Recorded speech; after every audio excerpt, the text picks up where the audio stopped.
Now in our last episode, the pet detectives were saving next year's Mother's Day by helping the Happy Days calendar company.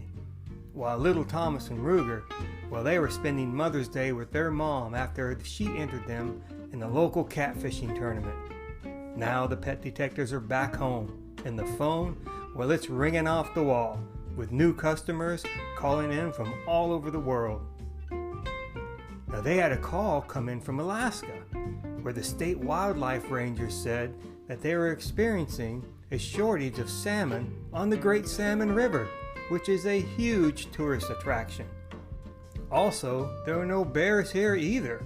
They explained they have used fishermen out on the Great Bering Sea to report on the salmon, and the fishermen out on the sea reported it looks like a very good year for salmon. So, somewhere between the Great Bering Sea and the Great Salmon River, that's where the salmon are at. Well, at least that's the best guess the rangers have. Also, mountain men in the back country, they've been working with the rangers too, and they said they haven't seen any grizzly or polar bears either. A very strange occurrence to say the least. But this has turned into a wildlife mystery emergency Category 4. Well, the team landed in Alaska and they were escorted to the Great Salmon River, where they could witness for themselves the lack of fish. And there were a few fish, but nothing like the usual wall-to-wall salmon, or bank-to-bank on the river they might say, that they should be witnessing today. The wildlife ranger explained the migration habits of the native salmon. And it is pretty simple. They are born on the Great Salmon River, swim out to the ocean, and in a few years they swim back. The ranger said they have gone farther up the river to see if the salmon have already gone by them, and if they've migrated early this year, but to no avail. No fish, no bears. So, without wasting any time, Charlie and Bailey and Little Colonel, the navigator, borrowed the ranger's bush plane. It's a custom plane made to fly in the extreme Alaskan weather conditions. Today, though, the weather was exceptionally bad as the wind picked up and the snowstorm came in from the coast, blasting our poor pet detective team as they flew over the streams and rivers scouting for salmon and bears. But the snow soon became so thick and the wind so strong that it was impossible to see anything, even with Charlie's expert piloting skills. He knew safety is first and foremost, and this meant to get them safely on the ground and come up with a different plan. Pepe chimed in, like Pepe always does. "I can solve this one. I know Alaska like the back of my paw." Pepe used to work on an Alaskan cruise ship as a magician. The problem was Pepe wasn't a real magician. He did take an online course from the Now You See It, Now You Don't Magicians University, home of the Fighting Bunny Rabbits. Now Pepe, he learned to make small things like coins and watches and wallets disappear, and he was an expert at it. The problem was, Pepe never watched any more of the online course to find out how to make things reappear. So the ship's owner and entertainment director, Napoleon Brokenheart, yes, that's the same Napoleon Brokenhearted who started the greeting card company for people with broken hearts. Now Napoleon specialized in cards for people they can send to themselves when they are lonely, an untapped market at the time. Now naturally, Pepe, he blamed it all on the online course he had taken. So, the flamboyant Napoleon Brokenhearted, he quickly contacted the Online Magician University. And they informed him that the magician's tuxedo suit that Pepe purchased when he entered the university has all kinds of secret pockets on the inside. And if he would look inside the jacket, he would find all the missing items. You'd think the ship's passengers would have been very upset with Pepe. But Pepe had a certain charm about him that still made him a favorite amongst all the entertainers on the ship. Oh, now where's little Thomas and Ruger? Well, they are done with their Mother's Day catfishing trip and they were back home, and they went to the park to play. and they found out a construction company had the task of building a new sandbox. Not just any sandbox, but a sandbox that the local community could hold a real sandcastle building contest this weekend. However, all the construction had come to a complete stop. So, naturally, Thomas and Ruger stopped by to check on them with the crew, only to find out they were not on a break, but they were stopped. All because the crew had run out of sand, and the rest of the sand would have to come all the way from the coast on the ocean beach, and it wouldn't make it in time for the sandcastle building contest this weekend. Well, Thomas says his family just so happens to know a little something about sand. They asked if he and Ruger would be able to find sand somewhere close by. Thomas said, without a doubt. You see, Thomas's great-grandpa, Papa, he used to be in the sand business, and he had a way of finding sand when others could not.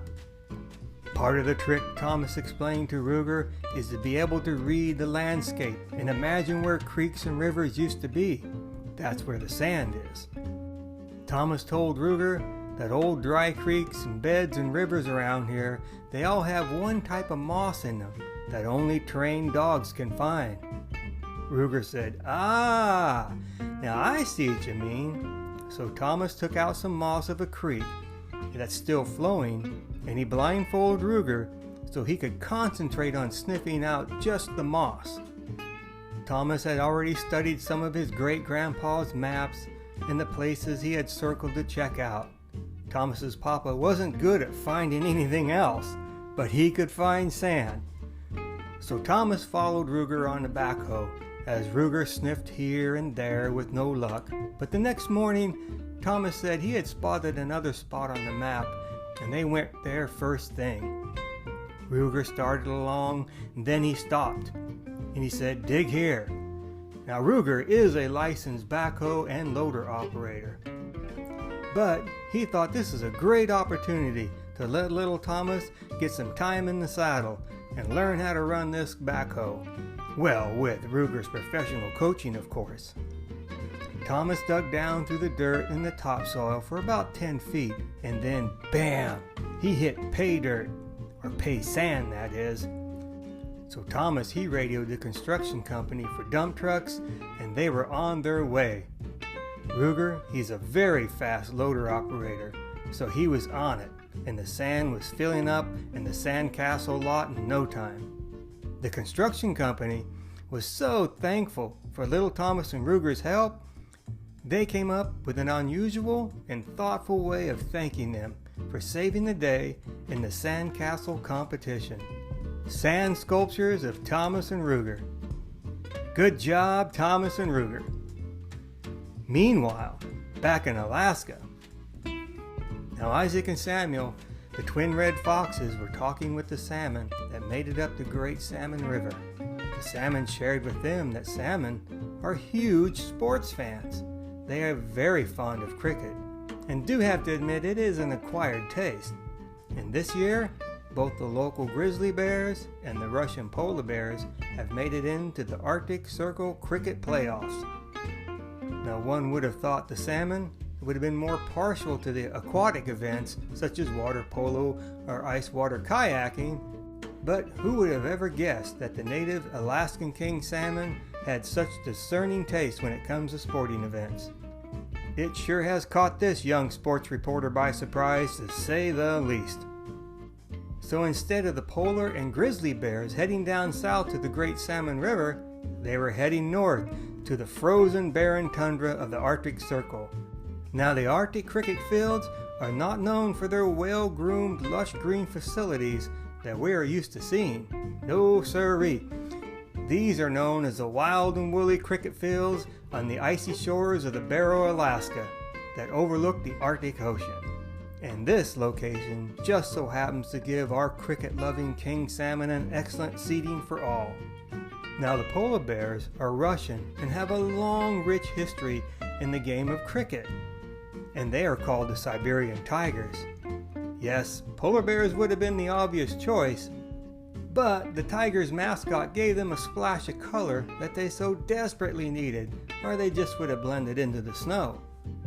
Now the grizzly bears from America, on the other hand, they did take the obvious choice and are called the grizzly bears. The fighting grizzlies, that is.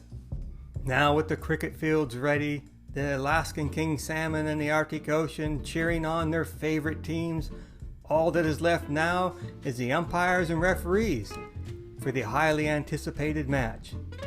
Now not any regular umpire or referee would be able to officiate a cricket match that can reach temperatures of 20 below zero.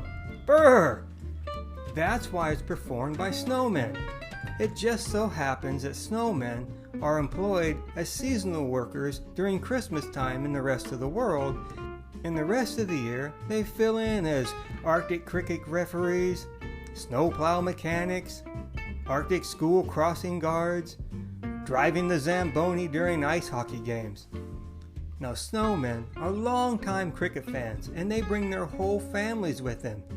You see, to them, the beaches of Barrow, Alaska, on the shores of the Arctic Ocean, are the same as the rest of us going to the beaches of San Diego's with our family. Since this is an official playoffs game, this game could go on for 5 days. It's been a long time coming, so it's going to take a long time to play it. Well, at least that's what the commercials said. But the game soon started and was underway, and all were having a good time.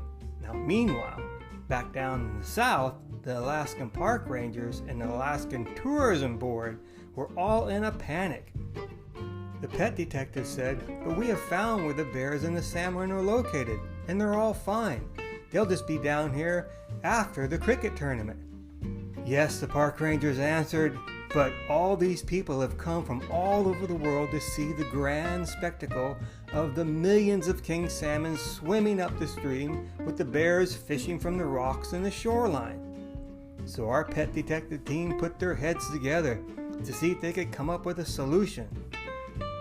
They thought maybe they could dress up like king salmon, but nobody could swim good enough to swim upstream.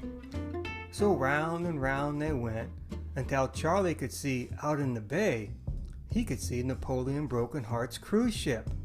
Aha! Charlie said, "Pepe is a great friend of Napoleon Brokenheart. And if the fish won't come to the tourists," the team replied, "then we'll take the tourists to the fish." So Pepe contacted his old buddy NBH. Pepe said that's short for Napoleon Brokenhearted, just like Napoleon is. Like I said, there is a likable side to Pep, you just have to look hard to see it. But Napoleon agreed, and the cruise ship was soon on its way to the beaches of Barrow, Alaska to show the tourists what salmon and bears are really like in their natural habitat. That's playing and watching cricket tournaments. One could imagine the surprised look on the tourists and park rangers' faces. However, the shock and the novelty soon wore off, and they all became great cricket fans that afternoon. This is when the pet detective said this could be a great opportunity for all involved, that the beaches of Barrow, Alaska could be used just like baseball's Field of Dreams. This could be the cricket's frozen fields and streams, where wildlife come to play. Well, this is a great idea.